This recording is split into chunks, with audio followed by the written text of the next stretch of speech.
Hey everybody, happy Sunday. What's up, people? Welcome to Etcetera Live. I'm your host, Kelly Barrett. Super thrilled to have some good friends of mine on the show tonight. Two of the members have been on before. Joseph and Joey have been on, and today is Sil and Adam. First time on the show, so welcome, guys. Thanks for having us. They are, of course, the four members that make up one of the most talented bands I know, Sonic X, and they have a new album to talk about. So welcome, guys. Thank you for having us. Thanks for having us, Kelly. Thank you. So we have a lot to talk about, especially a new album, and we're going to get to that in a minute. And we got some swag to give away, people, so stay tuned for that. I'm super excited for you guys because you have some pretty cool stuff going on with the album and some other things that we're going to get to. I have a question for you, though. The Sonic X release, like you just released All Been Said and Done in 2022. And my question is, when the hell do you all sleep? Joey doesn't sleep, so. Joey doesn't never sleep. Joey doesn't sleep. Yeah. Well, you know what? I mean, I just right over that wall there is like a cot, and I just wake up and then look like this is it. I'm in control room. I believe it. I believe that you sleep there too. I do. That's the bridge. That's the bridge of the Starship Enterprise, right there. Yeah, and if I fall down the stairs, I'm in the live room downstairs. It's pretty cool setup over here. So. Well, you guys are coming up. Sonic X is coming up on the 20th anniversary. I think next year sometime. Next year, 20th anniversary of the band. And so I'd like to just share a little background for the viewers. So you used to be called LA before Sonic X. And you were an award-winning band back then that traveled all around Canada. Mm-hmm. And so, Joseph, you and Adam are the original members. Right. Is that correct? Yeah. Sorry, go ahead. Go ahead and elaborate on that. And I know, Joseph, and one thing I do know about you is that you worked with Triumph. Yeah. And I'll let you take it from there because I think Triumph had a part in you. Yeah, it's kind of an interesting story. Yeah. So, we were LA. Back in late 80s, early 90s, and we toured across Canada. We were pretty popular within Canada, and we were looking to expand, obviously, to the States. And we had a lot of interest from labels, and we just couldn't get to that next level. And, the common theme that kept coming up is, the band's great songs, but you don't have a front man. So, your vocalist, it's a common theme. And then the band actually thought about breaking up because you auditioned tons of vocalists, just could not find anybody. Right. And so I was working for Triumph at the time, and I mentioned to Gil, look, we're gonna just pack it in because we've done all these auditions. We got a couple of guys in temporarily. It just never worked out. And he said, well, you know what? We were in Orlando recently, and I saw this singer in a club that we happened to, go in for a couple of drinks. I saw this singer, and he's just like, he floored me. He's awesome, and I think you should call him. I said, well, do you have his number? He goes, I can get it for you.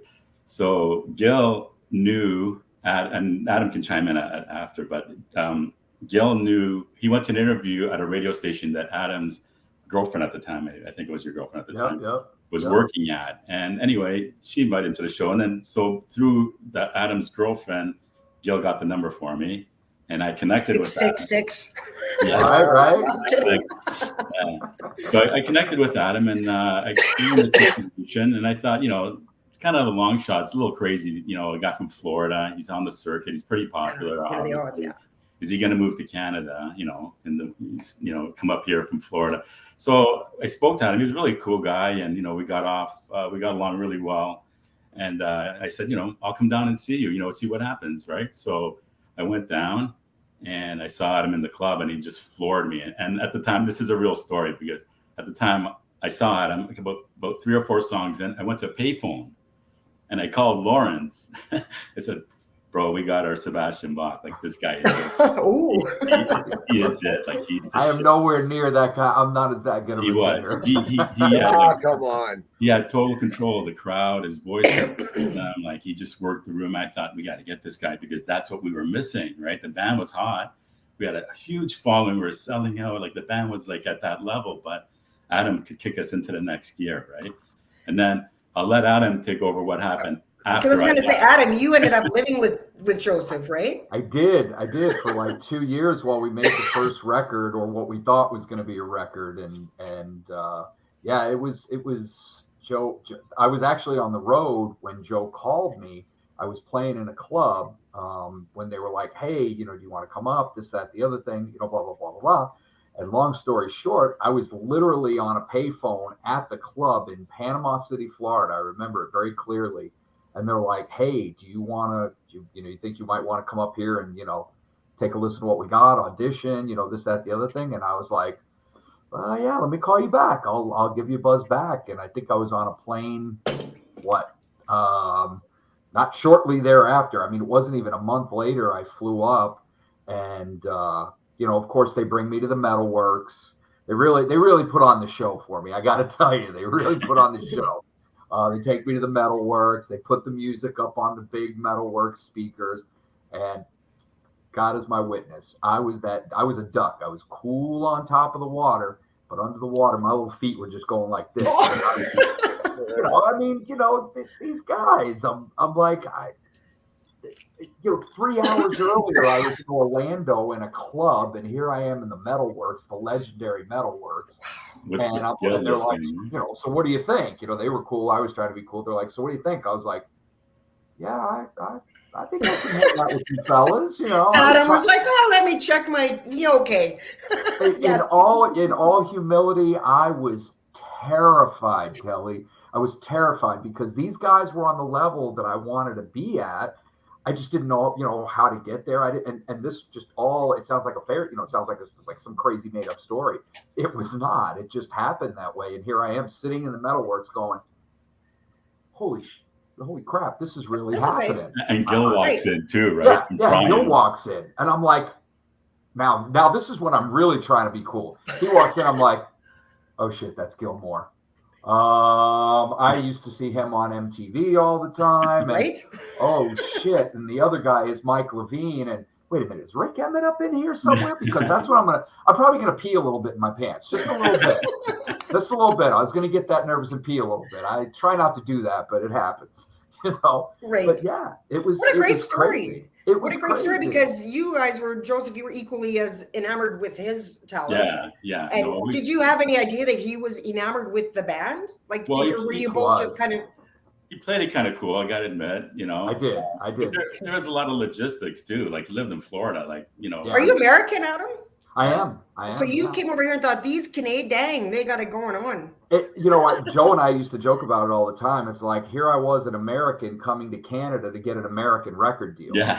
That makes sense, right? That makes all the sense in the world, But the scene was happening in Toronto, when I came up to visit, and kind of checked the scene out with them and, agreed to, thankfully agreed to, to work with these guys, which I don't regret 1 minute of it. It was a huge logistical thing because, I had a girl, I had a kid at home, and, all of that kind of stuff. I think my son was 5 at the time, Joe, something like that. Pretty young. Yeah. So he was pretty young. So it's like, I had to go back home and have that conversation. Of course, my girl's on the other line going, so what happened? And I'm like, and you're like, are you sitting down, honey? Are you sitting down? How do you feel about it? How do you want to move to Canada? She's like, we live in Florida. And I'm like, polar opposites weather-wise, right? Like polar, no pun intended, polar opposites. Yeah. But yeah, there's a lot of logistics, but I was blown away by them. The one thing that really blew me away about them was obviously the music. The very talented guys. I was lucky to get to play with these guys. I still am lucky to get to play with all of these guys, Sil and Joey and Joe. I find myself very lucky. I'm blessed in many ways.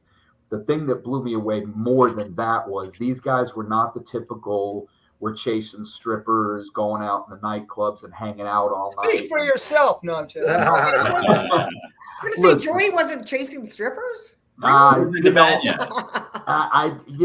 in the orbit, but nobody was living with them, and that whole You were serious. Scene.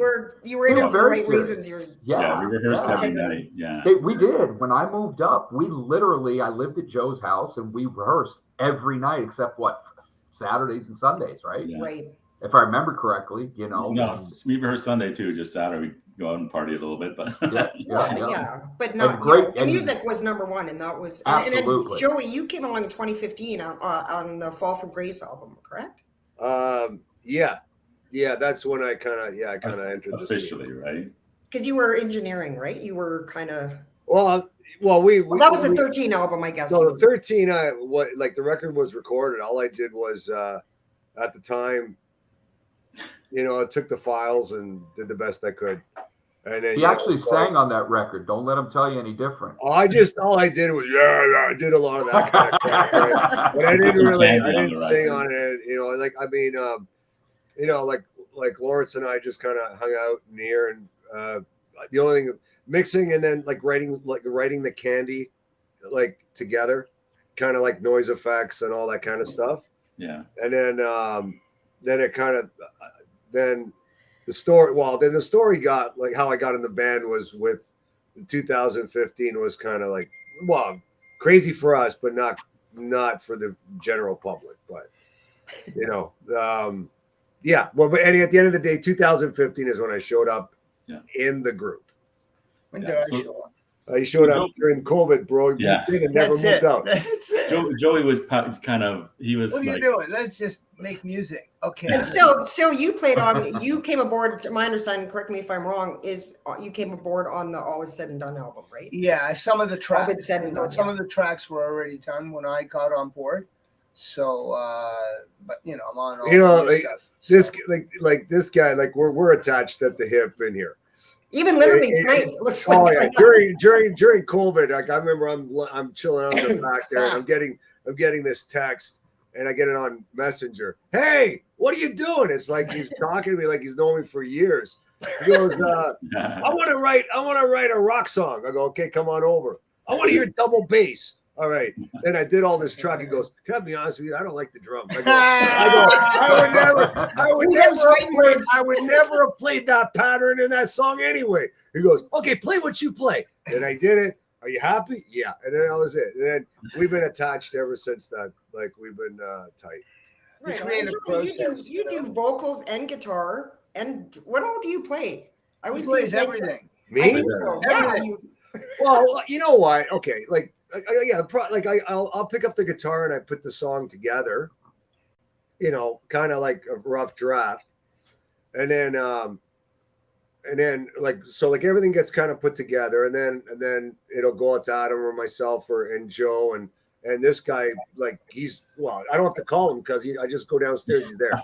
So, and then next thing you know, we just start throwing ideas together, and that's how it works. So, but as when it gets on the record, I guess not all, but Joe is a tremendous guitar arranger. He does more with 3 fingers or 4. What is it? Well, 2 of them got cut off, and they got it reattached. Cut off. But one of them kind of works, and one's totally dead. But as an arranger, harmonically and rhythmically, what he does with the 2 parts, is very unique. Genius. And it's very, very. It's really steep. Trust me, because I have to play them and learn them. But the way it's, he has that ear for that stuff. And like I tell him all the time, I says, I know guys with 5 fingers tapping that can't do that shit. Right. You know what I mean? And just coming up with the concept, really, the creative concept. And he's a sound freak, a sonic freak. Okay. So in a good way, all this stuff behind him, but he's always tweaking. He sends me stuff. What do you think? I go, oh yeah, it's better. Boom, boom. And then he'll come back and he just rewired this place. So, this is what we do. We're really focused, and it's an evolving, fluid situation with all of us, from whatever their history was in the late 80s, 90s to what it is now, and we've all matured, but I think the writing is getting better, the performance, and, it's part of the ride, right? And right. And so you're no slouch yourself, because you come to the band with some pretty cool I don't slouch. I try to stand up straight. You gotta have some sense of humor. Joey is sick, guys. So we both are. But we hang out together, and I don't know. I gave it to him. Yeah, it was a couple days ago. He was here, and so we got to sniff. And now you're sick. We got some. It's a head thing going on. Something weird. We didn't get a cold all winter, COVID, but then come summer, I don't know if it's the air conditioning or whatever. No, it's not the air conditioning. We can't shut it off. That's for sure. Anyways, so I got enough COVID for the whole band. Yeah, I know. Talking about that before the show. Twice. So, Sil, you've actually played with Rick Emmett from Triumph as well, and Tom Cochran and Lee Aaron, and I mean, who am I missing? Am I missing anybody? So many. I mean, I worked in the freelance kind of studio world. I still do. You know, decades of performing with different people, you know, guitar, music, composing, producing, you know, I still do a lot of tracks for different people all around the world in my studio. So, you know, I'm always, you know, I'm a lifer, right? That's all I, you know, do is create and play music, play live. And this is a great creative outlet. So that's, you know. So it sounds like that this is the perfect lineup, I think. And then one of the things I love about the band, I was kind of laughing because I normally drink Monster, but I'm drinking Rockstar tonight. Whoa! In your honors. You know, and honestly, and I'm being serious here because one of the things I love about you guys as a band is that there's no dead, for starters, there's no dead weight. Like you know what I mean? It's not like, well, the singer's good, the guitar player's mediocre. You know what? There's none of that going on in this lineup. And I don't say this about you guys because you're my friends. I actually became friends with you all after I was introduced to your music. And I remember thinking, these guys need to be on the radio. These guys need to be collecting Juno Awards. Like you guys just have whatever it is, you guys have it. And I mean that. I'm not trying to get favor with my very humbling and nice of you to say, you know. So we always say that she should be world famous too. Exactly. That she's a great host, man. That's right. You know, she's so infectious. Kelly's on. You go like this. You know, you draw everybody. Kelly from thank you guys. You're a very infectious person, for sure. Well, I appreciate you guys saying that. Thank you. We are getting a ton of comments so I'm going to go to some now so we can get to everybody. And then I think we should give some swag away before we get into talking about the album. Yeah, we need time to answer the question. We have so many songs on this record that we want to get out to people and let them hear. And we're doing like videos and stuff. And that's our main goal right now. That's the big job, right? The video for Anxiety is awesome. Adam. Well, Adam should have been an actor, man. Adam, you're a very attractive man. In that video, you look like a total day pass psycho. Actor, co-producer. There's this one section in that video. Every time I look at it, I die laughing. When I sent Joey those files, guys, when he was in that straitjacket and he's going like this and he does that. Yeah. I was on the. You know what? When I was editing that video, it's like Jacob's Ladder. When I was editing that video, I was on our group chat of WhatsApp. I couldn't. He was cracking up. He was. I could not stop laughing. I was like, cracking up. I guess. Like nobody can see it here, but like I showed it to my mom, and I'm saying I'm hanging out with these guys. She's like, oh dear. Well, I mean, like you can't see it on the screen, but like this is like a control center right here. There's so much outboard gear here, and I'm sitting staring at my outboard gear, and I'm working on the video,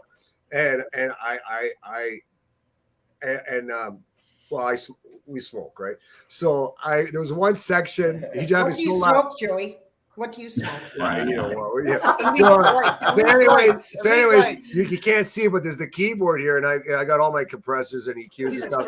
And I'm watching, and I laugh so much that stuff just exploded all over my equipment. I go, and I had to get up and I started cleaning. I was in my underwear too. I was cleaning all this stuff. There's a visual. Because I just splurted out all over my outboard gear. You know what I mean? Because he was texting too. Me up, man. He was texting. He's like, bro, this is killing me. Yeah. He's like, you're killing me with this. Oh my god! You know what? Oh yeah. You know what? I like. We have fun. You know. We do. We take it seriously, but we can't. Fun. Yeah, we can't. When you go too serious, you go wacko in this business. That's right. You can't take yourself too seriously. You're gonna get beat up. It's gonna be a lot of highs and lows, but have fun. We're true Italians. Okay, well, Adam, he's adopted Italian. Like we have a way. We have like him and I. Like it's not like you're in a studio. People talking and go, okay, that wasn't done right. Let's just do it again. And we don't talk like that because that's just not what we are. Like he'll say to me, "That's shit." I go, "Well, yeah, that sucked." Like that's just how we are. We just it's the way we talk. I think different words. Though. Yeah, we use Parliamo Italiano. But a little bit more. A lot of Italian expletives. But it's it's because we're all friends. Like we're legitimately friends. You Like can see that. You know what? You Yeah. get that sense from even like the show's been on for like 19, 20 minutes. You see that. You pick that up. Yeah, but during the creative process, I think what Joe's saying is that when, like we have sections, and then okay, so we got to play these lines here. Yeah, well, what are those lines? And so then we go crash, and then we figure it out, build it, develop it, listen, go back and forth. So he sees all my mistakes or whatever, and all the left turns, and we go there. I said, let me try that. Nah.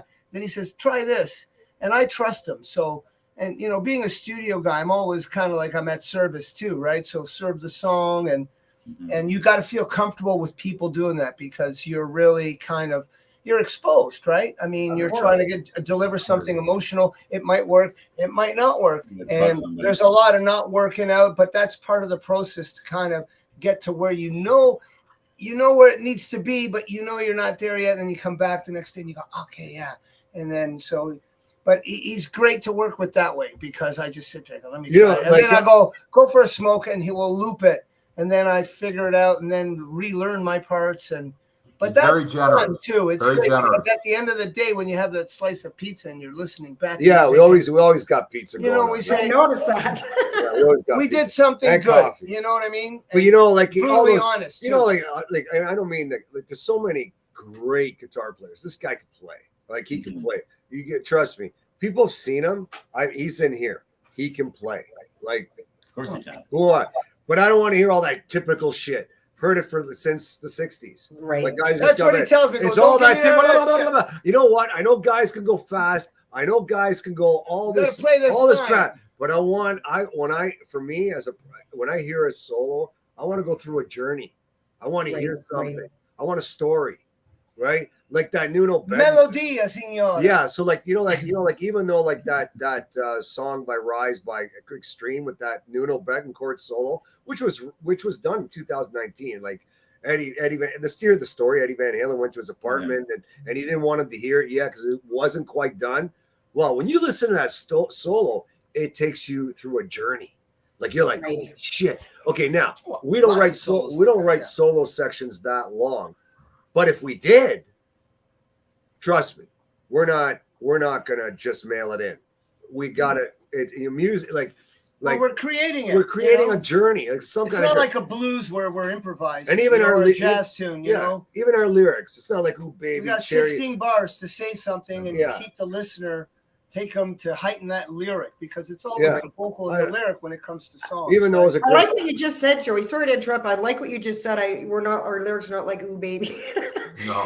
And I don't hear about cherries and all that shit. No, but one of the things I was thinking about because I was listening to the new album all weekend, and I love that the lyrics are very intelligent, and I've said that 100 times on this show before. That's what I'm drawn to is intelligent lyrics. It's one of the reasons, and I'm probably going to offend a few people, that I don't listen to songs like "I Want to Rock and Roll All Night and Party All Day."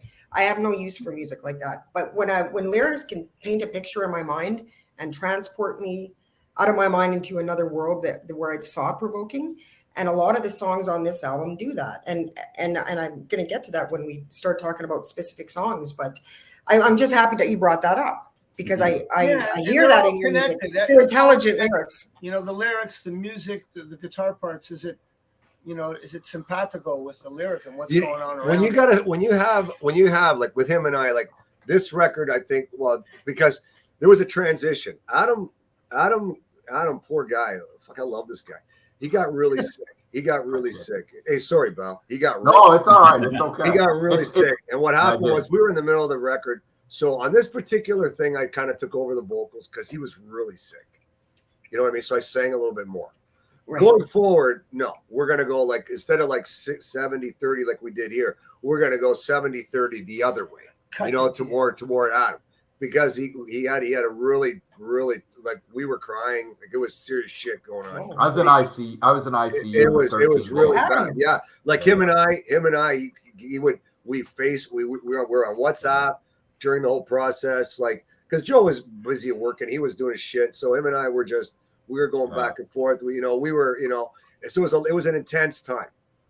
And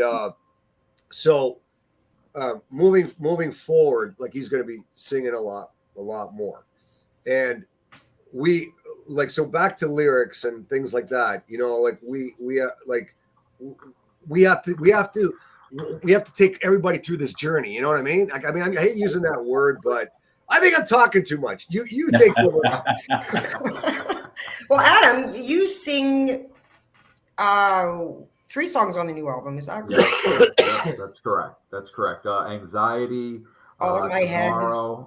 All in my head. Yes, exactly. Right. And one of the things I like, given what Joey just said, is that and Joey, you're an awesome lead singer too. So He is. you guys, you know, Joseph, you kind of went from having no frontman to kind of having 2 singers. Too many frontmen. You know, and that can only be good. Like to, We have lots you know, of to have. And for Phil. everybody. It's good. I've even asked. I'm like, hey, are we gonna get Sil singing on this Well, record? this guy on can, one of these records? you know, like this You can guy. sing. Like I'm cool with it. Like it's like a Fleetwood Mac thing where everybody sings. You know, I think that's cool. Right. Except nobody's sleeping together and doing blow. So that's No, exactly. That's a bonus. No, we're not that kind of band. And Joseph, you manage the band, correct? Yeah. I mean, you know, I do all the dirty work. For LA, is it LA Enterprises? LA Enterprises is our management company, yeah. But Right. yeah, I get to correspond with lovely people like you and set up interviews and radio plays. That's a humongous job, by the way, because It is. you know all the radio ads. Yeah. It's so big, the world, and getting it out there and responding to it. He's got a really big job. Yeah, it's tough. He's You know, very it's good tough, at it. it's tough balancing the creative and the business sometimes. Right, because We there's struggle. such different brain. Like I'm really big Yeah. on the left and right hemisphere. I'm a So, total right brain thinker, and so I Yeah. don't do as well with that administration. This I mean, guy, it's all part of the between- ecosystem of a band. between you know? these two guys, like my phone can go off at 2:00 in the morning, 4 in We're the up all morning night. with text. What are you doing? What are you doing? Like, oh fuck, you know what I mean? It's you know, yeah. So the guy works hard, but that's his jam right there, late at night, talking to everybody, and he really does it. Like he kind of holds the news. He tells us stuff, but he really does It's his a job. He mountain doesn't, of work. and it's I know yeah. what He it doesn't. takes. He doesn't really share it all the time with us, but he's got a lot going on. Talking to a lot of people. Right. Like He's not always just lying by his outdoor pool. well, you know, like No. this here in Canada and United States, you know, like we're wherever, but we actually got something going on overseas. Yeah.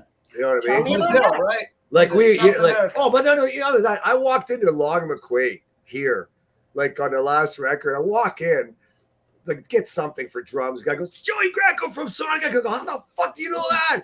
Right? I go, like, how do you know that? The guy goes, come here, right? And he takes me behind the computer screen, and we're on the centerfold of this British glam mag. And I text him, go, Joe, do you know anything about this? Yeah, remember that time? I go, no, I don't remember. No, I go, here's bands like Alter Bridge and all my like the bands I love to listen to. And there we are on this centerfold of this magazine. I couldn't believe Super it. cool. But like you know what I mean? It's pretty. It's cool, but it's humbling. You know, but at the same time, I go, really, like you know, like it's freaky, right? Yeah. So you don't really know what you're affecting living here. Yeah, you never We know don't who's know. listening We to really it, and don't. especially with technology and the internet and that sort of stuff. Joseph, you It's also worked with. humongous job. It's a humongous job in reaching. I would imagine because half of my job is doing the emailing and that sort of stuff too. So I moving get forward, it. one step at a time, but content. Yep. Um, It's all part of it. Someone's got to do it, right, Joseph? create, release, boom. But we got lots of things going on. People turning on, the movie thing and lots of stuff going on. Yeah. And we get new fans all the time. So the movie thing, that's Right. funny. Yeah. Well, you're going to get some new fans tonight, I'm pretty sure. And there's some here in the comments section. Oh, yeah. So I'm just going to, Kim August. Oh, I love her. Kim. Hi, Kim. She's awesome. I love her. She's Hi, great. Kim. She says, cheers from Florida, everybody. Yeah, I'll just say she's in Florida. My Great. hometown, Florida. Wow. Good to see you, Kim. Amy Macaron. Amy, Amy. that's a friend. That's a friend. Amy and I go way back. Amy and I go way back to the early 90s. Is that right, eh? Actually, Amy and I go back to like the 80s, I want to say. Really? Well, hello, Amy. I'm glad you joined us. And she's just sending a bunch of hearts. So thanks, Amy. Camilla Ann Mary Burke is saying cool. Oh, Sandra McCrae's in the house. Hi, Sandra. Oh, yeah, Sandra. Yeah, Sandra with the German Shepherd. Sandra's the best. I saw Sandra with the German She's Shepherd. a cool chick. Yeah. She says she's awesome. She says I music lover and supporter. And you know what she's saying? I freaking love you guys. Love in caps with a big heart. And so Sandra is answering my question when I asked Joey what he smoked. We're just glad it's not crack. Anything else is acceptable. She says Joey only smokes cigarettes. Lots and lots and lots of cigarettes. Not lots, no. That's how the voice gets good. I do. Right? That's how you get the rasp. The raspiness. Not lots of cigarettes, but enough. I smoke cigars. There you go. Oh, you're so Italian. That's so Italian. Right? Actually, Joe is the one who got me started smoking cigars. That's funny. He's sophisticated now. I am. Andy Christ. Do you guys know Andy Christ? He's a really big music supporter too. He's a good friend of the show. Awesome. He's got a great name. Got a cool name, right? Cool name, that's for sure, man. So he's got a question for Adam, and he's saying, "Hey, Adam, where did you find the Joey Fatone bobblehead?" That's a funny story. Some folks know when I'm not playing part-time rock star and doing interviews with you guys, I work at one of the big three, and one of my teammates put it on my desk and left it there and said, "I found a bobblehead of you." This is when I, of course, had hair. Now it's a whole other ball game for me. But yeah, that's where I got it from. And he has appeared in a couple of videos with us. Joey, look at him. Put him in there. Yeah, he looks so Italian. Right. Cool. Yeah, that looks like him though. He's got the chin strap going and everything. I thought he got his own bobblehead made. Right, I got my own bobblehead. It's like you think you should like the merch. Pushes Tommy and he says like bada bing or something. Right, exactly. That's what he looks like. Forget about it. Forget about it. Yeah, that's even better. So yeah, Kim August is saying she loves your lyrics. I think that was a comment towards my intelligent lyrics comment. Ed Shove, hey Ed's a great fan of the show. You're a friend of mine. He says you guys rock. And I think he's found out about you guys through this show. Awesome. And he says all the best. I'm a chronic for Sonic. Nice. I got it. There's a T-shirt. I got to use that line. We're gonna use that line. T-shirts. I'm writing that down. I've been working on the merch, so I'm writing that down. There you go. Be a chronic for Sonic. Great show. I'm writing it down right now. Thanks, Ed. I like it. You guys might have to give Ed a cut. Are you doing a giveaway or what? Oh yeah, let's give away some swag, shall we? Shall we? Yes, swag. Joe dropped off his CDs today. They just awesome. came in. Can you see it? There's a glare, but can you see it? Hold it up a little closer. Hold it up a little. Here, I think I can do a good job with it right there. There you go. There we go. Yeah, there it is. Hours of That's better. Yeah, this thing here. Yeah, you know what? Like, I can't believe like people still want CDs. Yeah, they don't make the cars. The cars don't come with CD players anymore. But you know what? I have to say there is something about holding a tangible piece of music in your hand. I agree. And I still like to hold the cover and read. Like remember we used to get an album and you just be like reading the back and the liner notes and who produced the way they smell. Download it. You can do this and then an stream it. I remember have it on CD. No, I just remember listening to Kiss Alive 1 just because of that book that came with the album. So just looking at the pictures and all that kind of stuff. Yeah, it was part of the experience, right? It was part of the experience. And going to the record store. And I used to work, my first job ever was at Kelly's Stereo Mart selling records. Look at that Kelly's Stereo Mart. That's awesome. Right? Nice. How cool is that? Yeah. And to just be, perusing the albums and reading them and touching them. And so Sonic X has a signed copy to give away to one lucky winner. Joseph's going to ask the skill testing question. Should we give him a drum roll? It's a little bit of a tough question, Kelly. This is a tough question. Oh, you're mean. But if you have listened to other interviews and know about us, you will get this answer. So Sonic X, when we were coming up with the name Sonic X, we wanted something that would had sound, sound audio in it. So we picked Sonic, right?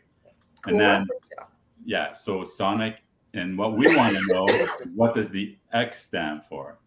Now, it has to be specific. It can't just be like, the obvious answer there, the X. Oh. What does the X actually really stand for? Oh. I have no idea. I don't even know that answer. These guys don't even know. If you get the 10 CDs. Yeah, like I don't even know. So I had to ask. Okay, I think I know, but okay, you guys, there you go. The first person to get that right, Joseph, repeat the question one more time, please. Nobody text me for the answer because I don't have it. The X in Sonic X, what does it stand for? What does the X stand for? Yeah. And it's not Twitter. And we'll give a clue. It's not just the number. And it's not Twitter. It's not Twitter. And it's not Twitter. There you go. Well, we are owed some money there for sure. Yeah, right. We should be getting a royalty. There should be a check coming our way. But anyway, I can't wait to hear the answer. Okay, we're waiting for we're waiting for a chronic for Sonic to have the answer. Yeah. The last interview Adam and I were on really explained that. That's awesome. That's right. We did. If nobody gets it, we'll figure something else. So I mean, we want to give the CD away, but if no one gets the answer. Okay. No, there's no answers coming in yet. Lee Canfield, my buddy. Lee Canfield has been a fan of this show from the beginning. He's been with me since day one. And he's a musician himself from Edmonton. And when I went to Rock the District in Edmonton, I showed up on his doorstep.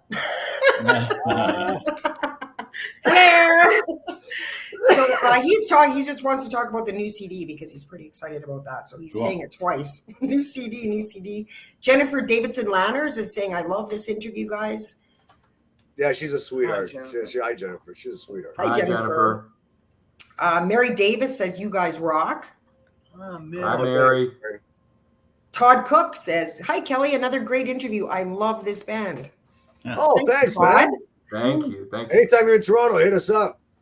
We let everybody in. Hit them up, yeah. You can go to Joey's and have pizza. Go to my studio, pizza, and a lot of Tim Hortons and all that kind of stuff. Smoke whatever you smoke. Smoke whatever you smoke. Okay, we have an answer. So Kim August says, is it X-Men? No. Oh, sad man. I wish you guys. I'll tell you what. I don't even know. No one's gonna get. If nobody gets it, we'll send it to Kim. How's that? Totally up to you guys. If nobody gets it by the end of the show. Okay, so Ed Schoaf is saying, is it Extreme? No. Okay. Kim's guessing again. I can give you another clue. I can give you another clue if you guys want. Maybe. Kim's guessing excellent. Thank you. That's very sweet. Are you going to give us another clue, Joseph? Joe. It has to do with the number 10 because X10, but there's a reason behind the 10. Okay, there's a reason why we chose the number 10, but the X does stand for 10. But there's a reason for it. Oh, okay, that's a good clue. There you go. I'll give another clue after this too, and we'll give people a few minutes to guess, but then I'll give you another clue. Okay, right. So is 10 the number of pizzas Joey eats in a week? That could be it, but Joey wasn't around back then. But if we would have known, was it back then? Yeah, well, the band was. That's when we came up with the name. Okay, when we came up with it. I'm trying to guess it. I don't even know the answer, so whatever. 10. Oh, this might be it. Ed Schoaf says, is it 10 years together? Close. That is the closest. Actually, Ed's your man tonight. Ed's the one that came up with the chronic. He's on the right track. It's pretty close. No, I know now. Now I know. Okay. Listen, I had to text Joe privately about this. We were talking about it. You were there when we came up with the name. How do you know? I know, but I've forgotten. It's been so we did it so long ago. I was like, oh yeah, that's right. Okay, well, Ed's the chronic for the Sonic, and he's the closest so far. So we'll just let it ride for a little bit. And it wasn't because of the cartoon. Put it that way. There was an actual reason why we came up with Sonic X. So, okay. So Kim says, is it 10 years since your first album? It's another close one. Very close, but they're getting there. They're just right around the perimeter. Okay, there you go. I'm going to ask the question because I do want to take a second here to thank my show sponsors, Writers and Rockers Coffee Company. Oh, yeah. They rock, right? Like, what a great sponsor. Yeah. That's awesome. Big time. So tonight I have the Trooper Raise a Little Hell blend. Oh, yeah. And you coffee drinkers. Sexy packaging, too. Isn't it sexy? You know what I love about this? It makes the best gift for the music people in your life. That's a good package. my entire family got Writers and Rockers liquor, coffee, swag for Christmas last year, and they all just loved it. Like, it makes the best gifts, and everybody knows somebody that loves music. And Lee Aaron's got one out, Darby Mills has one out. So anyway, go to www.writersandrockerscoffee.com, and they've got really nice shirts and mugs and all kinds of really cool that stuff goes great. That stuff goes great in the Sonic X mug. It really does. Yeah. You mean this mug? That mug right there. Why did you get that? I thought it wasn't for sale yet. Hey, buddy, we got connections. I know the band. Man, that's pretty cool. I would like one. I know the band manager. Okay, so I'm going to ask questions because I'm also lucky enough, aside from Writers and Rockers Coffee Company, to have the Good Times Comedy Club Lethbridge people on board. James Bariza and the Comedy Club have been graciously giving me 4 tickets a week all summer long to give away. So I'm going to ask a question, and it's, again, please be local if you answer. And the only reason I say that is because if you're not local and then I check after the show who the winner is, it's kind of really hard for me to figure out who to give them to, especially if nobody's local that answers. So like me? For the Lethbridge crowd. Just local. You gotta want to be able to use the tickets. Yeah. And I was there. Detroit's no good in this, right? Detroit doesn't count. Well, you can always come to Lethbridge and see me, and we can go. There you go. I would be more than happy. So yeah, Good Times Comedy Club. I was actually there last night, and I had an absolute blast. It's a really unique night out because it's it's just different. It's not something you do all the time, but perfect date night or perfect. Like I went with some friends, and we could all use a little laugh. Right? It feels good to just be in a room full of strangers and laugh like freaks. So my question is, name the super cool and fun cover song, and I posted this earlier this week on my Facebook page, that Adam and Joey recorded. Yeah. I almost said the answer because I was reading it. So it's a cover song by a female, and Adam and Joey were part of it, along with that was funny. Mr. That was fun. I love this song because I actually played it for a friend, and then about 3 weeks later, he texted me and he's like, "Kelly, where do I find that song? I want to show my buddies." So he texted me from Calgary, and he was like he wanted the song. It's sassy and it's surprising because you think, oh, what a poppy song for the guy that doesn't look so poppy.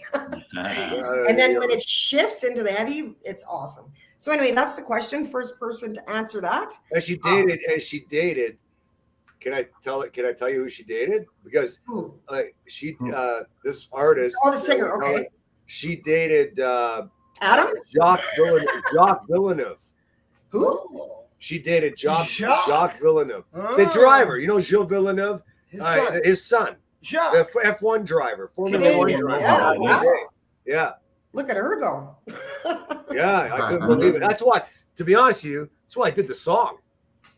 Is that right, eh? This is what happened was I was driving in the truck. I was driving in my truck, and I was hearing something on Formula F1. Then all of a sudden, I looked up something on Jacques Villeneuve. I'm going, oh my God, that's right, he dated her.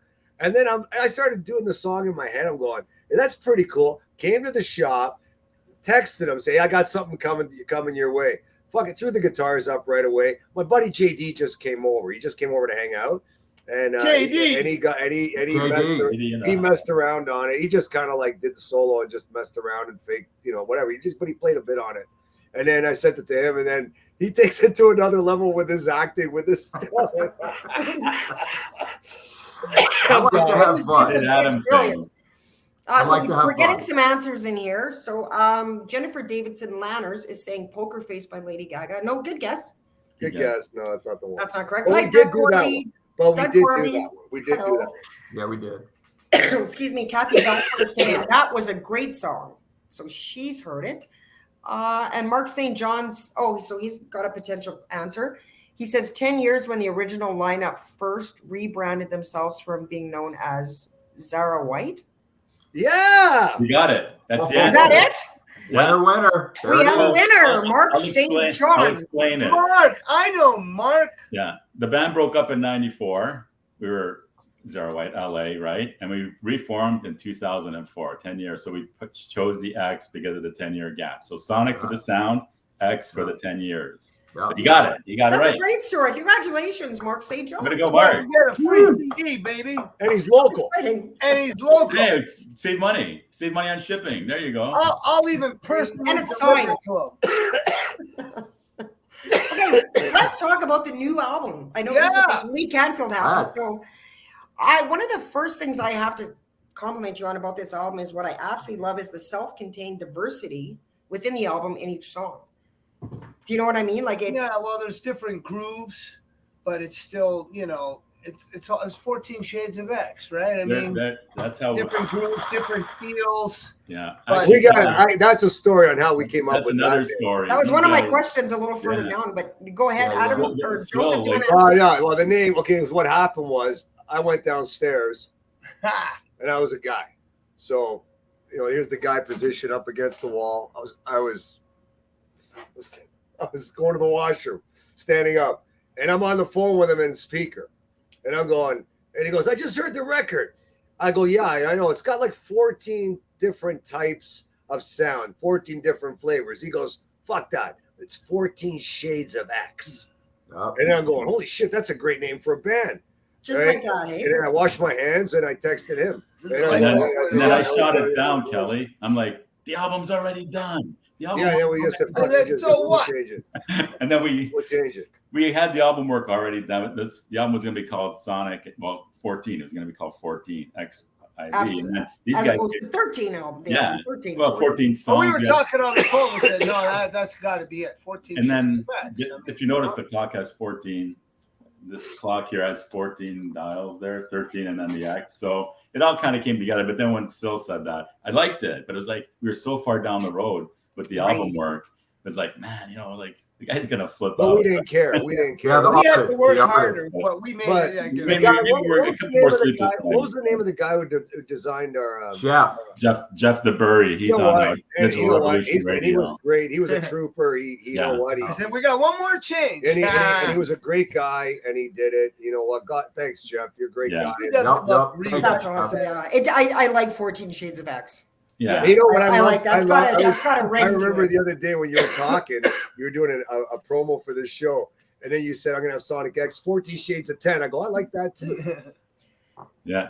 You said 14 did I say? Did I? You said 14. You're not the only one, Kelly. We've got that. Yeah, but you know what? I kind of like that. 14 Shades of 10. Well, because the 14 is in Roman numerals, and so you just. Yeah, I know, but I like that as a lyric. There's a lot of people. I like that lyric. She's 14 Shades of 10. Wait till you see the baby. You know what? That's a great lyric. That is. You know what? I don't write love songs, but if I did, I would use that. She's just 14 Shades of 10. Yeah. Because I'm go, That brings new meaning to the word dime piece. 14 Bo Derricks, but all different. It's like 14 Shades of Bo Derricks. Ed Schoaf just said, beats the shit out of 50 Shades of Grey. Yeah, who likes Grey X? Right. But getting back to the diversity of the album, when I'm thinking about the like from the intense, moody, but highly relatable song "Anxiety," to the beautiful strings and lyrical content of "Imagine Your Life," like they're beautiful song. Oh, the strings, and I think I was talking to Joseph about this. The strings. They give me chills because there's something about that sort of wistful melancholy sound of the strings that instantly makes you introspective instantly. And that song gives me chills. It's absolutely beautiful. We want to play those songs live and bring them to everybody and just go, ah, Well, when you listen to the album, it's like, what's going to happen next? Because they're not all the same. Like a lot of albums, they're slightly varied, but generally the same theme or the same sound through the whole album. And this album has the listener wondering, like, wow, I wonder what they're going to come up with next, Yeah. Well, that's what we wanted. That's a little bit by design too. We had a lot of songs that were hard rockers that pounded, and then I'm the one with the big mouth that said, I don't want to do that, guys. Mm-hmm. I do not want to be a predictable band. I just want a compilation of music that goes everywhere and anywhere. Yeah. And that's it. And well, it's like it makes what you just said, Joy, reminds me of "Faith Is All That I Need," because that is a straight up hard driving rock and roll team. Mm-hmm. Yeah. That song, that was an accident, but it came out pretty cool.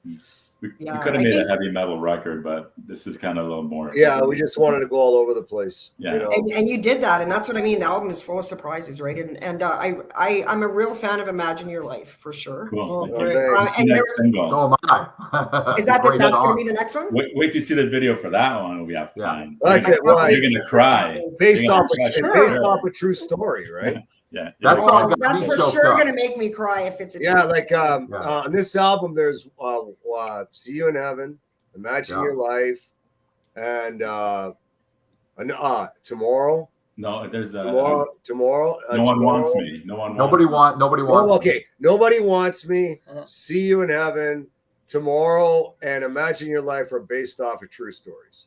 I love it. And you know what? The whole album, if there's one thing that is the same, what I found for me personally is there is a theme that runs through, and it's introspection. So smart, it's introspection. It's self-awareness. It's, you know what I mean? It takes you inside yourself. And, there's a lyric in Imagine Your Life, the lyric, imagine your life if the day had just rewound. You sat on your bed, all you can hear are haunting sounds.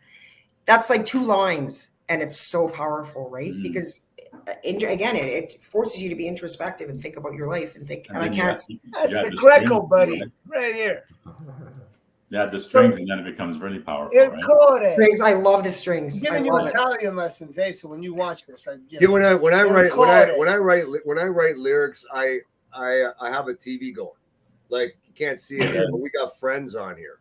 Always. Awesome. Friends. You know what he goes, why do you always have that shit on? Comedy Channel, because it's good lyrical content. Oh, is that? Well, there you go. That's an interesting point. There's a song called All of Me. Everybody thought it was about, somebody breaking up with a girl. Well, it was. It's when Rachel and Ross broke up. Oh, is that right? Yeah, All of Me was about when Rachel and Ross, what happened was, Rachel left him for some guy named Mark because she had her job. So Ross went out and he made out with some copy woman. And next thing you know, then they broke up, and that's it. I'm going. That's a pretty good story. That was done. And then he came over and he goes, I got a song, and we played on once, and we just kind of recorded it. So it came off of them breaking up. That is such a cool story, and inspiration can come sometimes for the most unlikely. Can't it, eh? Once you get that spark, Yeah. Throw a little fire on it, and it turns into something, I was going to ask where the concept for anxiety came from, because it's so relatable. That, you know what? It's everybody intense. It's intense. I mean, our world so relatable. It's just anxiety. It's all around. We're all being, real life. I mean, it's out there. Everybody's, everybody's feeling relationships, business relationships. Just try driving in Toronto. Yeah, you want to know anxiety? He's got the story. Yeah. No, it was a different idea. I actually had a different lyrical idea when I originally came up with the lyrics, and I don't know what made me change it. I think Joey and I were talking or something, and we had a conversation, and I told him what it was originally about. And like Joey, with that song, I was watching a horror movie, and all of a sudden the melody came in my head. I was watching this movie called Malignant. It was a horror movie called Malignant. Now I gotta go. That's what the song was actually originally called, and I was like, no, that's I'm not doing that. And then it was the lyric, the 85% of the lyrics were already in my head, and when I thought about it some more, like I said, I think Joey and I talked briefly about it. Then I went back and I changed, a few words here, a few words there, and I'm looking at it. I'm going, that's exactly it. It's anxiety. And it's something that's so relatable. It's so relatable to everybody. I mean, my wife, she has anxiety like a lot of people do. That was a fun song to write. It was. He blew me away with that. We smashed that on a Saturday morning. Yep, on a weekend. Saturday morning. He sent me the lyrics. Yep. 1 o'clock. It was around 8 o'clock in the morning, 7 o'clock in the morning. Yep. Sent it back. Done. Boom. Done. And he goes, shit. That's one of those gems that you as a writer, you get those songs every once in a while that come along. They write themselves. People seem to really gravitate to them, and you're just sitting there going, it's like a golf swing. Joey, that guy can write like nobody I've ever seen before. Me, it's like a golf swing. Okay, I may hit one good shot, really good, one shot, but ask me to reproduce it, and I'm like, oh shit, bend my legs, keep my head down, follow through. Shit, I think it speaks to the idea that you don't really finish a song, you just retire it. Kind of, yeah. You know what I mean? You get to a point where it's like, okay, that's it, it's done, because you can second guess yourself for years. Or you get demoitis. And Joey and I were going round and round when he sent me the finals on Anxiety, and I heard it a certain way because I had been listening to the demo, and then I was like, bro, you know, this, that, the other thing. And Joey, ever the gracious guy that he is, he's like, all right, bro, I'll give it another tweak. I'll give it another tweak. And I know I drove him crazy, and he knows I love him. No, you didn't. Not that one. But I was like, man, and then I realized it. And I said it to Joseph. I was like, you know what my problem is? I just got demoitis. I was listening to the demo so much because I love the song that just the slightest sonic different, I'm like, it's not the same. It's not the same. Right. It was the same. That was during the mixing process. Yeah, it sounded great. The whole process, right? Yeah, it is. It's a process. Don't get too used to the demo. That's my advice. Don't get too used to the demo. Adam, you were mentioning horror. You were watching a horror movie. I was. And it made me think. So, Joseph, I'll ask you this question.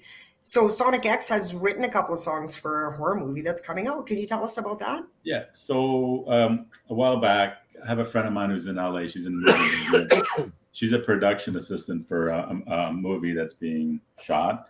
And she's a big fan of ours. And she let the producer hear All Been Said and Done. So, and with the thought of, hey, you know, we could place this song into the horror movie. But so the producer contacted me back in and said, you know, we love All Been Said and Done, but we really just love the intro. And we kind of wanted it to go somewhere else, but it didn't. But we really like it. We like the band. We like the sound. We like that intro. Can you do something like that, but write another song? So I said, I got the guy. Hang on a second. So I got on the phone with Joe. I said, Joe, you'll never guess. Next day, he had it. So I said, Joe, you'll never guess. This is what they want. He goes, send me the idea. So my friend sent me the script, but the depiction of the character and the theme of the movie. Just give me a really good description of what they want. It's very detailed. So I sent it to Joe. I said, this is it. Guy's psycho, this and that. So I said, hang on a second. And then he, like, literally the next day, you know, we sent it off and they were blown away that not only did we send it the next day, the sound quality and the song was finished. And it was like, wow. So that was good. And they said, yeah, we're going to use it. Send me the contracts. We signed the contracts, this and that. And then about a couple of months later, you know, I was just chatting with and I said, hey, how's the movie going? Great. But you know what? You're on my mind. We need another song. I'm like, really? He goes, yeah, this time Joey. It needs to be like really heavy industrial, you know, like kind of like EMI, whatever it's called. Anyway, like really industrial, heavy metal kind of sounding. So I said, Joey, man, we're on the hook again. You okay? There we go. Kelly? Yeah. Oh, she's gracious. Kelly, put your hands over your head. Through the whole thing. We're Canadians. We get cold in the summer. So I'll take over. So anyway, we got the song. I said, Joey, here's the idea again, and kind of gave me a couple of clips of what they wanted, and I sent it to Joey. We all went to the studio that night. I went over, Sil went over. Joey was there. We had a couple of friends there, and by the time I got there, like he had written the song already. I was like, holy shit, man, this guy's like unreal. So it was like a couple of hours after I sent it. So anyway, he spent the night mixing, mastering, and all that. And I sent it the next day again, and they were floored all over again. I'm like, man, you guys are like awesome. We love your band. We want to use you again. And we did a couple of little stems, which are like little just song clips for the movie. So we got 2 full songs and a couple of clips that probably weren't recognizable. They're in a movie, but and they're you know, they want to use this again for some future projects, and they're going to refer us around too. So breaking into the Hollywood scene, you know, little by little. So how exciting is that, hey? Oh, it's exciting for me. I got to use an 8-string guitar. That's right. Yeah. That's what I love using, like, I mean, I got to use an 8-string guitar and do that kind of stuff. I love doing that stuff. Yeah. But, you know, it's seizing the opportunity, though, because there was an opportunity and we were ready. You know what they always say, opportunity meets readiness. Like, we had the opportunity. We got, you know, the right crew to do things quickly and quality. And it was just opportunity kind of just hit us at the right time. And we were able to deliver. So that's what it's all about in life, right? So. And I think Joey's the guy that rolls out of bed at 4 a.m. and pumps out a tune. We laugh about this because Joey gets up at 4 and I go to bed at 4. It's a perfect match. Yeah. So I'm going to bed texting Joey. Joey's like, yeah, I'm just getting up for work. I'm like, I'm just going to bed. You know, and he works all day. He does. Yeah, when do you sleep, man? You know what? It's he naps. you know, I nap. But you know, anything with music, it's all about the story and the melody. So once you have that melody or that story, I'm privied.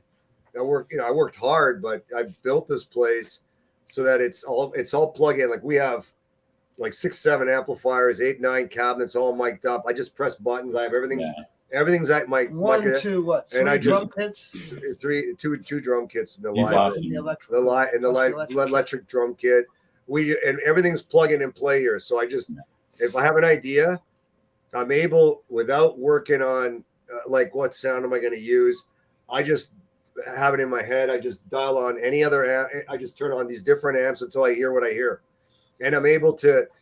I don't have to mic anything. I don't have to, because that's already been done. I've already spent all that time getting the studio ready. Right. So now everything's ready to go. And there's only one thing I don't like that we do. Well, it's me. We master our own stuff. I don't like doing it. I don't think I should. But these guys say, no, we like this sound. You know what I mean? Well, I've sent our stuff. You know, because we have a vision. Look, there's nowadays music. I don't know if you obviously listen to new music. Everything's scooped down the middle. It's like it's really thick. It's got this like a hole in the middle, and it sounds great. I'm a big fan. Like I'm a huge fan of like Mark Tremonti, Alter Bridge, and like even what do you call it, Eddie Van Halen's kid there. What do you call it? You know, I love his sound. Like I love that stuff. I just don't want to sound that way. Yeah. I don't want to sound that way. So I introduce a little bit more mids. I introduce a little bit more harshness because we're old and we like it. You know what I mean? But you're not old. You know, but a great job. But if I had to say something I don't like is that mastering something I mixed.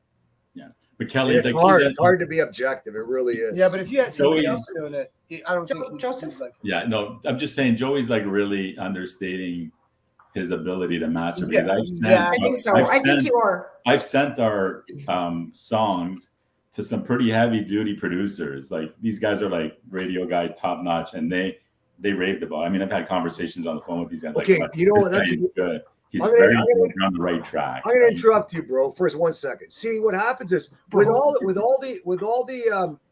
these social platforms like YouTube, anything that's being played, you really don't know what we sound like unless you listen to it in high def. So if somebody were to download our songs or get the CD, you actually get to hear what we really sound like.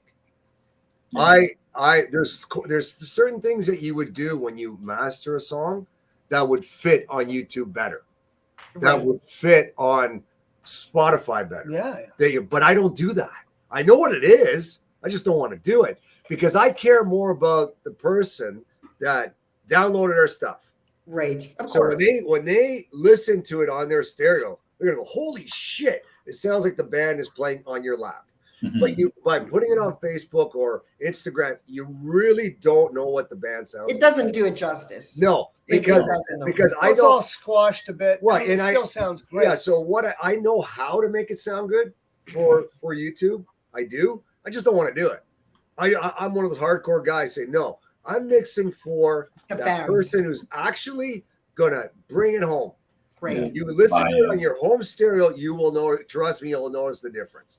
Right. But on YouTube or whatever, we might lack. So I hear from dudes that go, hey man, maybe the vocals should have been a little louder, or maybe I go, yeah, okay, whatever.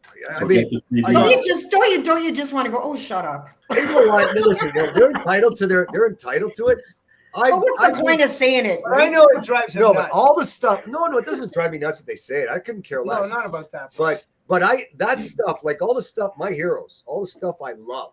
Okay, I mean, I bought it. I bought these high def. My son, God bless my son. I love the kid. He goes out and buys CDs.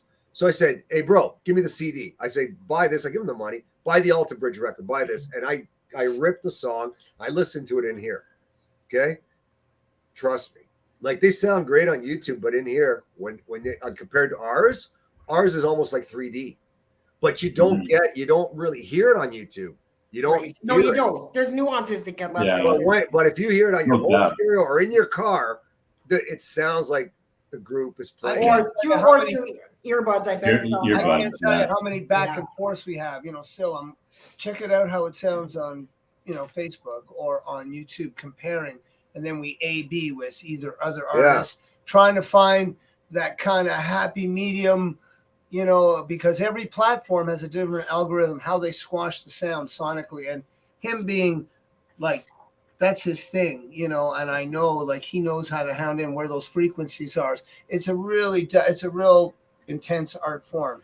And I know he really hears it right away. It's like, it's like you paint the Mona Lisa, but then when somebody reproduces it, it's got this purple tint to it that wasn't there. You understand? It's very slight, but it's not the same. We're very lucky. Joseph, Joseph sent me the album, actually. Joseph sent it to me a few days ago, and I listened to it with I have good quality earbuds, and it sounded amazing. Yeah, we're very lucky though, because we don't have to basically explain to a producer or an engineer what we want to sound like. Right. Like it's in house. Sometimes bands get lost because the engineer or producer just doesn't quite get it. Like they write the songs, they demo it like what they want it to sound like. You get to a studio and the guy just doesn't get it. But we don't have that problem. See, right? I think that's a bonus that Joey does it, because I personally, after putting a lot of blood, sweat, and tears into an album, I would have a hard time handing it over for anyone to even touch. Well, we've been it's a growing period for us. Like with Don Grace what was it called? Grace what? Fall from Grace. Fall from Grace. Okay, we sounded like whatever. Then on all been said and done, it got a little bit better. This record got better. Our next one is going to another level. These guys already heard like 3 or 4 things that I've done in here so far. I'm telling you, another level. So you gotta love that, people. So the album just came out last month, and they're already working on the next album. But anything I put on social media, if anybody follows me on social media, if they're listening to shit I'm putting out now, I never give it 100%. I give it 80. I never show all my cards. I will show it on the record. Right. Joey has already sent me 4 songs. He's already sent me 4 songs for the new album. See, this is what I love. Well, no, the new record, hardworking. Yeah, so like but the new record basically like more than half of it's done. Oh yeah, more than half of it's done. Wait, so more than half, but sonically, these guys have heard it. We're going to another level. It's like it's like and I worked my ass off to create this 3D. He calls me at 9 a.m. Check this out. I'm sending it to you. I'm going, okay, let me get I got to hear it on my home studio speakers. I can't judge it on my phone. And then you can't. Wow, it's even more, it's wider. It's 3-dimensional. It's almost like it's just clearer. A lot of guys, like a lot of the frequencies make sense. It might be heavy, but it's still there. It reaches you. A lot of the mastering engineers, all the guys are mix engineers, all the great guys that we have here all over the world, but here in Toronto. There's 2 types of glue. Like when they glue a band, when you're listening to a song, it's all glued together. You know what I mean? Right. Yeah. Okay. My type of glue, instead of bringing it this way, I like to bring it that way. I like to glue like on a line, but depth. Instead of like a nice song that's in a nice tight package, you're listening to the stereo imaging. I like to make go wide and deep, and it takes a certain type of vision to make a song sound like that. And trial and error. And it's a lot of trial and error. To have the drums come up like this, like the snare drum hits you in the face. The kick is just behind it. The vocals right in between the kick and the snare, and the guitars are sitting out in the back, like the side. And the EQ chain, the compression chain, and the mastering stage, the mixing stage. There's a lot to it. So the whole concept is that when you go to a bar and you hear a band play, right? That's the concept. Sitting at a table, the snare drum is always loud. Holy shit! Or the drums are loud, whatever, and then the guitars are there. That's my concept. But he A/B's the compression. Check out this one still on the vocal. But listen to this one. See, this one does this. We're boring and now he has it. But that's the technical end of the engineering part, which he handles, right? And so that is so important to understand the dynamics of that, because that really affects everything on how to get it to deliver the song in the best possible way. Right. And people might not be aware that's what it is, but Yeah. You know what I mean? But subconsciously. But when you hear it, Adam, you go, I was gonna ask Adam, do you have a favorite song off the album? Or actually, right now, Imagine Your Life. That I told Joey when he sent it to me, and when I really got a chance to listen to it, because he sends so much stuff. Sometimes I don't get to dig too deep into him, because he sends a lot of stuff. But with that one, that song, and then also off the last record, two of my favorite songs are My Baby Boy and Imagine Your Life. Of course, I like the songs, that I sang, of course, but, Joey writes some amazing stuff. Of Joey's stuff, that's probably my favorite, because it really hit home with me. The lyric, Imagine Your Life, it just hit home with me. That's probably my favorite. Right. It's one of my favorites too. Yeah, I for have to sure. admit It's for different reasons. Like Anxiety, I like as an intense song. Oh, yeah. But it's for a nice song. introspective, soul searching. Funny thing was, I was playing the video for my mom. My mom was over the house one day, and I was like, "Hey, Mom, check it out." She brought over the laptop. She got scared. So she's watching. She's like, "Oh, honey, honey, no, right?" It was funny, right? So then Are you talking about Anxiety? Yeah, I played it. Okay. So we're doing something right then. Right. Exactly. Oh no, honey, Exactly, no, you look scary, and I'm like, Mom, I'm just pretending, That's the whole point. I immediately played Imagine Your Life after that, and she was like, and she had walked away to go make a cup of tea, and she heard it. She's like, I saw her. She goes like this. She goes, "Oh, that's a very nice song," and I was like, "Yes." I said, "It's a beautiful song," and she goes, "That doesn't sound like you." I go, "No, that's Joey." I said, "He really, it's a beautiful song." She's like, then she came around. She says, "Do you have a video? How are we hearing this?" And I was like, "No, Mom, I dialed it up, And she's like, "Oh, I like this song." So my mom's a fan, Joey. Thanks, man. Adam's mom's a chronic for the Sonic. Look at that. Yeah. Chronic for the Sonic. I love that. She is. Well, and I think that the beauty of the video for Anxiety is that also maybe on a subconscious level, that's what anxiety looks like. Anxiety looks scary. It does. And it looks what Joey when I had shot that stuff in the alley, I knew that they were shooting an alley, so I went to go find an alley, in my area here, because I wasn't with them at that day. My own damn alley. Yeah, so I did. I called a friend of mine. She's like, "Oh, I got this perfect place." I said, "Okay." So we went to the alley. We shot all that, the rocker Adam stuff, and then I said, "Well, I want to do some green screen just so Joey's got more to work with, because I'm not sure what else he's going to do, as far as the editing." So I had already ordered the straitjacket because I had the idea in my head to do crazy. So cool. Where does one get a straitjacket? You gotta go to some crazy places. You got to look in crazy places. Amazon has everything. Really? Yeah. Everything. I kid you not. I went on Amazon. I typed in straitjacket, and I was like, and there you go. Wow. You gotta love it, eh? You gotta love it. Yeah. So I set up the green screen at the house. My friend, after we left, we shot it all in one day. We left the shooting in the alley. Then we came to my place. I set up the green screen, shot the crazy. I was sweating my bald head off.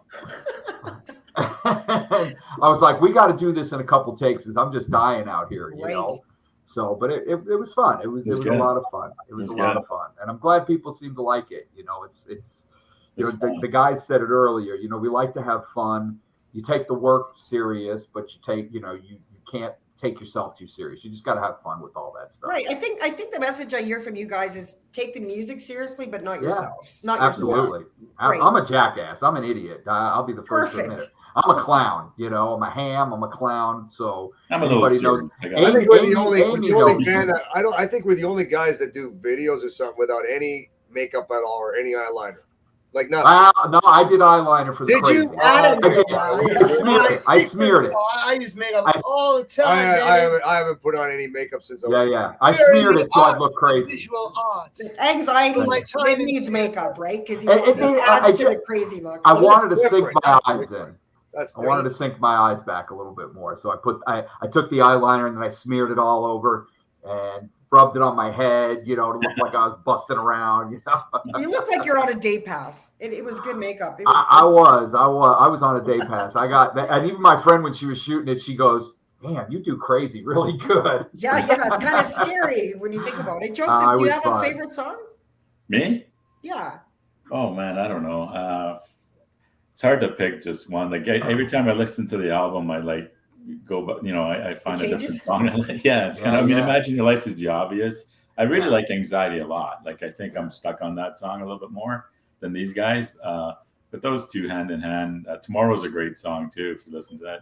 Yep. So I kind of every time I listen, it's like, oh man. Then I go back and listen to that song again. So it changes for me. I'm still, you kind of record it and all that, and you do your parts. But when you hear it all together after, and you listen to it a few times, it takes a while to digest it. But Anxiety and Imagine Your Life are the obvious ones. But I like Tomorrow too. Yeah, they're all good. They're all, and that's what I mean about the album, right? When you have to sit and think about which your favorite, that's a good sign, because it means they're all really good songs. And just a reminder, and it's probably obvious, you guys at home watching, you can go to www.sonicxband.com to check out the new album and get yours, and then you can hear what it really sounds like.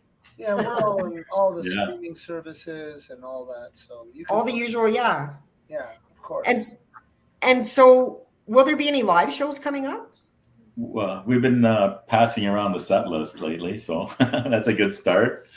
We're doing that. Then we have to arrange the songs for live. Joey wants to make them live. Yeah, we have to add a couple members for sure. And then we have to add a couple members. I do not like when we went to see Godsmack the other night, right?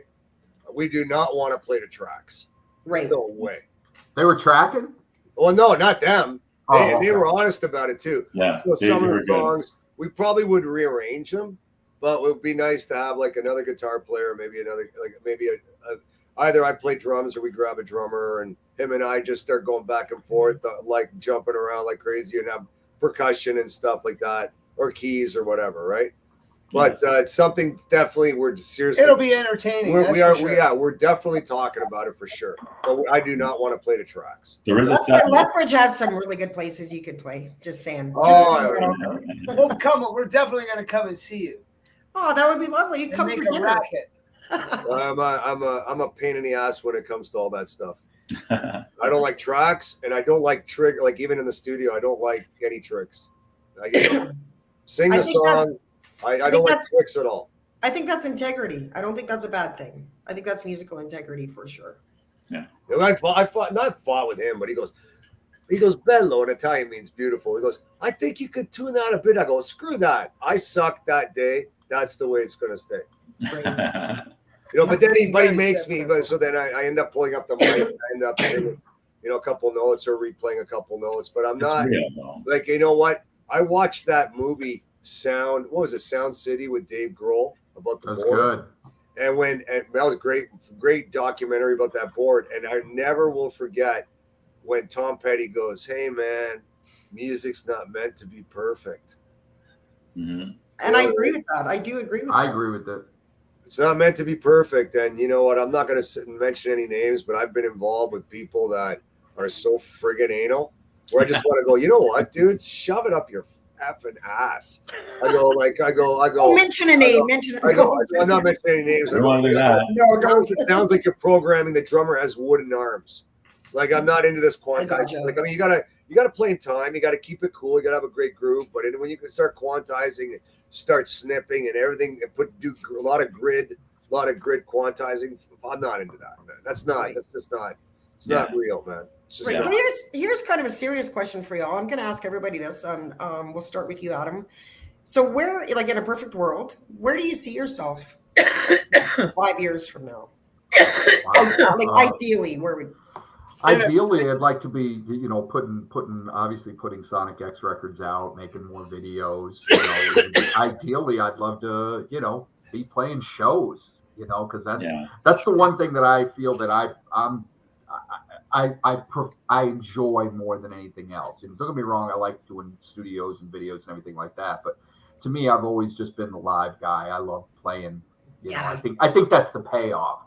Yes, a great record is the payoff. It's a different payoff, but I feel like when you get to go present it live and you feel the energy with all the guys, there's just you can't. There's no substitute for that. There's no better high. There really isn't. That hour, that hour and a half, 2 hours you're on the stage and you can connect with not only with the guys that you're playing with, but with the people that come to the shows, the folks that come to the shows. There's nothing better than that. That's what we all do it for. To get that back and forth, you know. But so to answer your question, I would love to be doing more of what we're doing.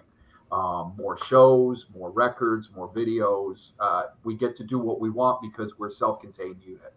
Right. We don't answer to a record company. We don't have to, you know, they're not going to come at us and say, well, we don't like that video. It's too this, it's too exactly. that. Or Joey, we don't like this. Or Sil, we don't like Joe. We don't like Joseph. We don't like this. We don't answer to anybody. And that's what I like. That's why I love being with these guys. Right. Joseph, how would you answer that question? Yeah, I'm right there with Adam. I think for me, I'm more of a live player than a studio cat. I don't like enjoy the studio as much as Sil and Joey do. I go in there and I do my stuff, but to me, I just like playing live to people and, you know, seeing like just getting that reciprocal feedback. And so ideally, you know, put up more records, obviously, which we're going to do anyway, but let's go play some play because we've had so much people who want to see us and there's such a demand. And that's, to me, that would be the most fun thing. And you know, if you can tear me away from my pool, you know. I saw a picture of your pool, man. It's like that's backyard. If we don't go on tour, that's where I'm going. So yeah, I don't doubt it. Yeah, and Joey and so, how would you guys answer that? I mean, you can flip a coin with me. I either A, play live, or B, I love to be just writing and composing for like soundtracks, like doing specific movie or TV stuff. I love doing it. I get a real buzz, but I like playing live as well. But so it's a coin toss for me. Right. So 5 years from now, is that what you're saying? The question, like where do you ideally if you could wave a world domination, baby? We want to reach everybody. World peace. I close my eyes on one. We're gonna sing that with a whole bunch of people singing. We're gonna light it up, and we're just gonna go That's what we're gonna do, and just create music and reach people. I mean, that's what we do, and somehow the synergy of events and to play live and just create music and move forward. That's it. That's what I see. That's what we're going to do. I love these answers because I do ask this question quite a bit, and I love it when people say, you know, basically just more of what we're doing now because it tells you you're in a good place. You know, when you don't want to completely change your life in 5 years. That's musically, but 5 years, if on a spiritual level, everybody that I care about and love, and even people I don't know, I just want to be breathing. Yeah, right. Amen. No, it's very true. Good enough, man. That's good enough. Yeah. If somebody said choose between breathing and doing this, I'd rather breathe. Breathing is good. You know what I mean? Like, I think, if you wake up breathing and you're alive, man, it's a good day. It's enough. Right. It's a good day. It's enough, man. Like, you don't need anything else. Make wise use of your time. You know? Yeah. Yeah. You know what I mean?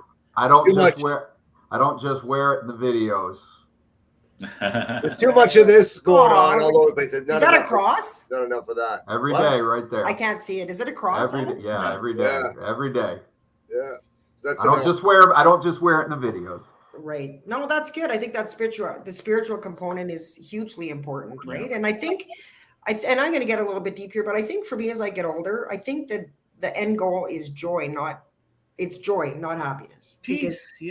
Happiness is fleeting. Happiness is like, if I eat an awesome pizza, I'm happy for 15 minutes. And then what? Or, if I go to a great movie or a great live concert, I'm happy for an hour or two and then it's over and you're constantly seeking that, right? But when joy is like a linear state of mind. Yeah. When you wake up and you're just good you're just good. Yeah. Until somebody screws it up. And and even then you're still good. But it's just that joy. Like, I'm good. Life is good. What's with the complaining? Like there's a lot of complaining that goes on. Right. Just chill out, man. You know what I mean? Like I like to say, like, I may not have everything I want. I definitely have everything I need. There you go. Yeah, and that's joy, right? That's joy, right? It's you're blessed. Everybody loves you, man. Like you're cool. Absolutely, we love you. I love you guys right back. You got new guitar strings. That's joy. You're good. Mine's even less than that. Just Yeah, of course. That's more important. Family. Family. 100%. Yep. Family is way more important. All this stuff is superficial, though. I never, everything is superficial. Especially, what I can't stand is the competition for 12 notes. Thing. Yeah. You know what? It's 12 notes, man. You do what you do with it. We'll do what we do with it. We'll all have fun. Yeah. I never could understand the competition, especially, and it's never the guys that, it's always the guys that are trying to get there. It's that competition. Like, let it go, man. It's 12 notes that we all share. Right. I remember back in the day when we would play, you know, doing shows and things like that, even before I was in Sonic, there was always those guys like Joey's talking about. You'll be up there just playing your heart out, and there's a group of guys in the back with their arms crossed. They're watching you, and they're like, "Oh, I can do that better," or "Oh, I'm a better singer than that." Oh, I even like the best one. I even like, I love those guys. Well, that you know what we used to say? We used to say, you know what we used to say when we would see him? Hey, at least I'm working. Yeah, who's on stage? Who's on the stage right now? I'm working. I'm getting paid. I'm getting paid. The music police. Yeah, that's right. The music police. Come on. The musoids. Yeah. I love them. At the end of the day, we're all musicians. We're all creative people, and that's a beautiful thing. Yeah. You know, everybody's kung fu is good. It is. Yeah, I look at it like that. Right. It's and kung we should be fu. We're all lifting doing each other, kung fu. And you know what? It doesn't matter if you're a beginner. No. Or even like a weekend warrior, you're out there. 99.9% of the musicians, whether they're in amateur bands or just guys that hang out and play, they're all there. They're all committed. The same reason. Whether they succeed or not is not important, but they're all committed. Right. That's important. Right. Like when I go see shows, I'm not there to judge the band. I just let me experience your music. Yeah. Either I like it or whatever. It doesn't enter in the equation. You know, that's just after years of doing that. But I'm a fan. What I've noticed is you don't see that with the well-known bands. You don't see that. Like it used to be very competitive. When I was on in the 80s, everybody was always it was very competitive. Mind you, I'm not on the level of the bands I'm talking about. But you know, for example, when I'm at these rock festivals and you see all these, you know, like Cornstalk, you know, Prism, Honeymoon Suite, and they're rooting each other on and they're watching each other's performance. Yeah, that's what it is. But we're supportive of other bands, Kelly. We're not like that. We share stuff. We try and help people out. Like Joey brings people in the studio, doesn't charge them. Like we help people out. Right. I help people with advice. Like some other bands that ask me all the time. I'm willing to share my information. I'm not, you know, I'm not that guy that holds it's like, hey, no, we're doing this, but you can't. Yeah. Because you know what? At the end of the day, the sunshine is for everybody. Yeah. And there's enough of it, right? There's enough way of putting it.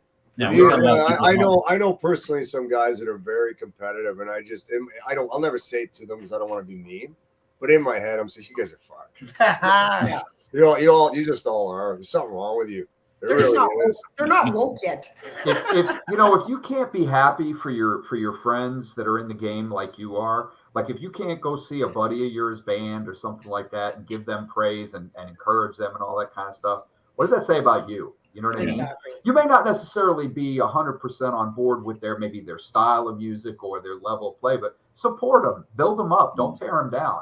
Appreciate it for what it is. Yeah, if we built more people up and built the scene and all of that stuff. One guy played me a song, right? And this guy, I'm not gonna obviously I can't mention names. No names. But he played me a song. He goes, whatever, blah blah blah. What do you think? And my answer was, hey, it was great, buddy. Great. My real answer was, dude, you need auto-tune really bad. And drummers do not play that way. And those guitarists sound like shit. But that was my but outside it was like, it was great. You know why? Because the fact that you did it. You did it. So it was great. That's right. It was great. And that's right. Everything is great. Everything.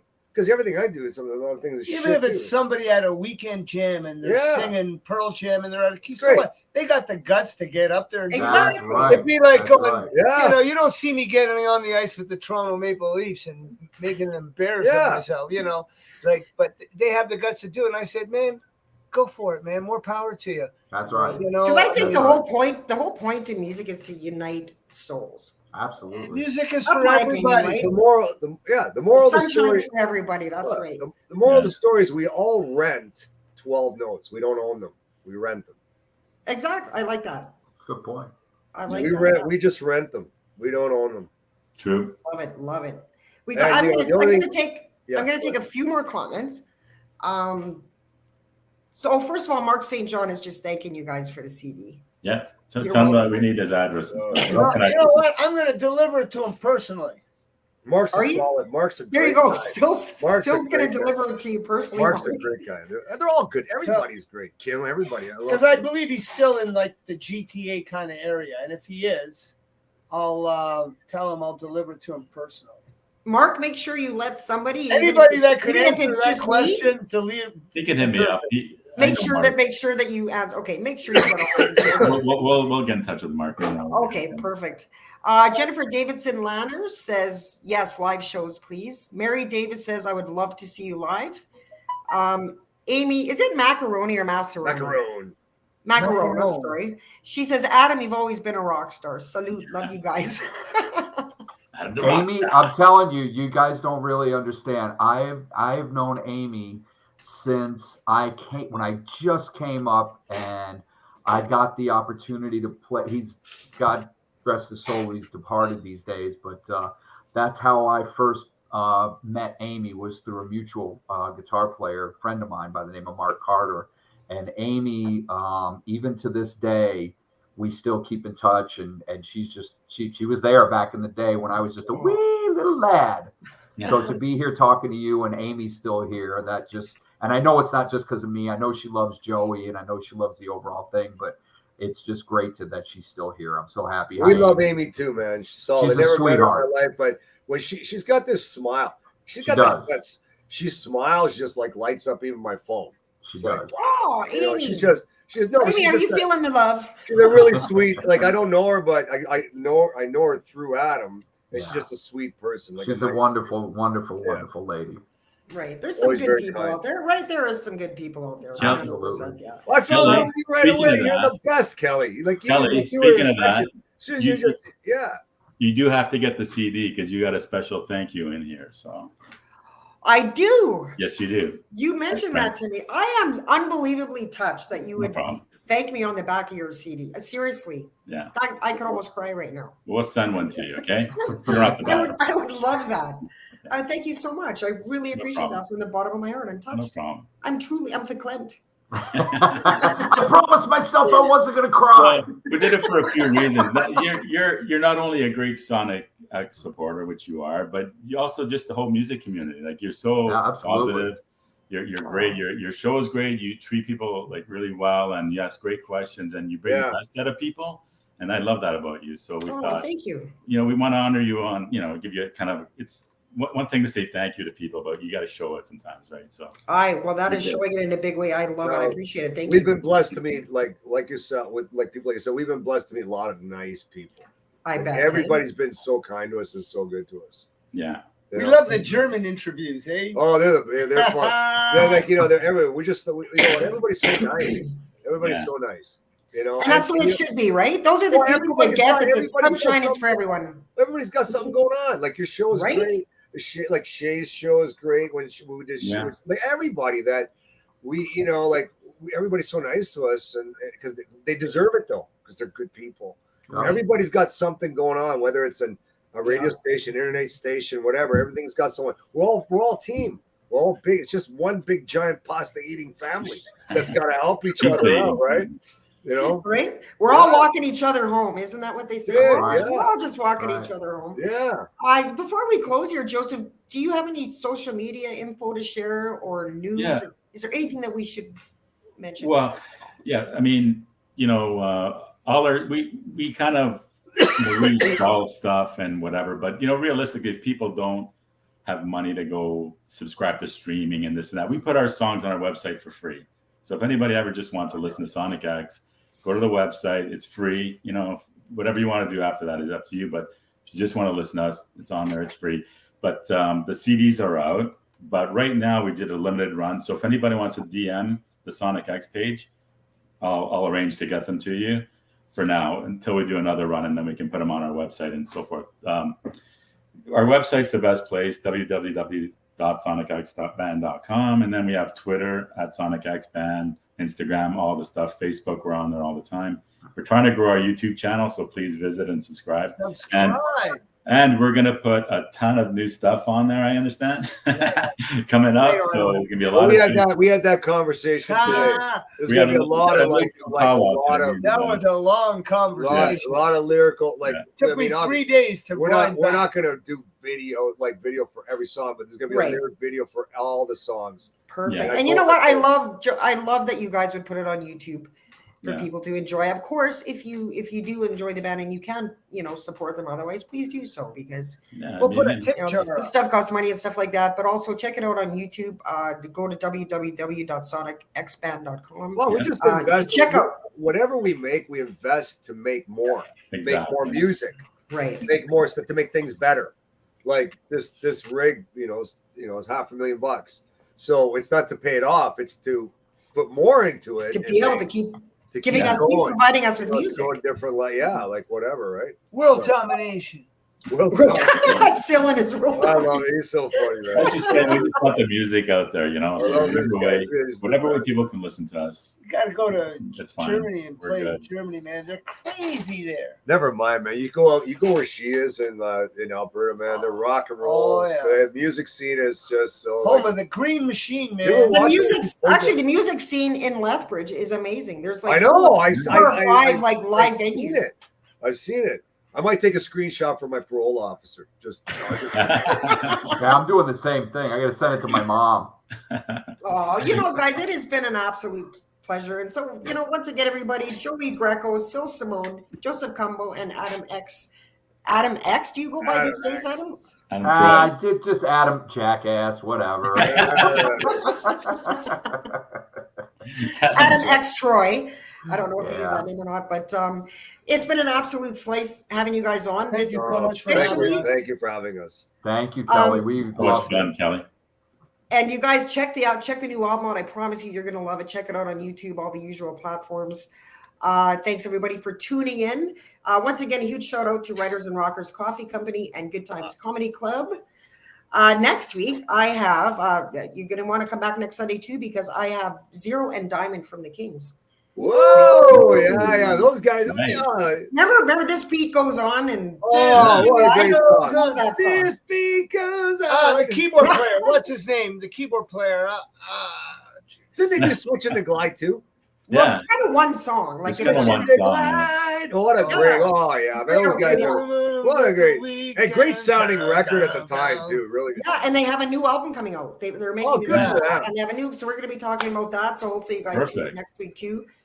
Sonic X, all of you, I call you my friends, and I'm proud to do so. And I sincerely, from the bottom of my heart, wish you nothing but health, happiness, and success. All things amazing to you. We got friends on Thank TV you very much. as well. Thank you, Kelly. Ciao, Bella. Ci vediamo. Ciao, Bella. Thank you, everybody. Have a great week. We'll see you next Sunday. All right, take care. Bye. Thanks again. Bye. Bye. Bye.